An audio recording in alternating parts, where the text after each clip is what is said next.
আপনার বাচ্চার যদি গ্রোথ, ব্রেন ডেভেলপমেন্ট এবং সার্বিক যে বিকাশটা আছে সেটা সঠিক করতে চান, তাহলে ছোটোবেলা থেকে তার খাবারের অভ্যাস সঠিক করতে হবে।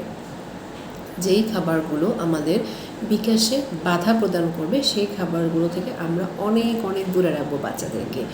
বিশেষ করে প্যাকেটজাত খাবার, অর্থাৎ আপনার সামনে যেই প্যাকেটটা খোলা মাত্রই খাবার জন্য রেডি, সেই খাবারগুলো বাচ্চাদের থেকে যত দূরে রাখবেন তত বাচ্চাদের জন্য ভালো। সেটা কি হতে পারে? চিপস, বিভিন্ন ধরনের কুকিজ, তারপরে বাটার বন এবং কেক।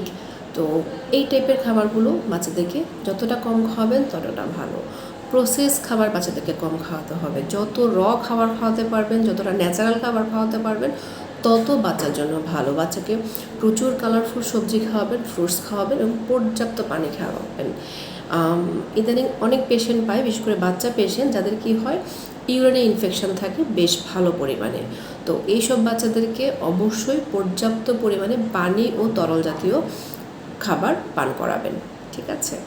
তো ভালো থাকবেন, সুস্থ থাকবেন। আল্লাহ হাফেজ।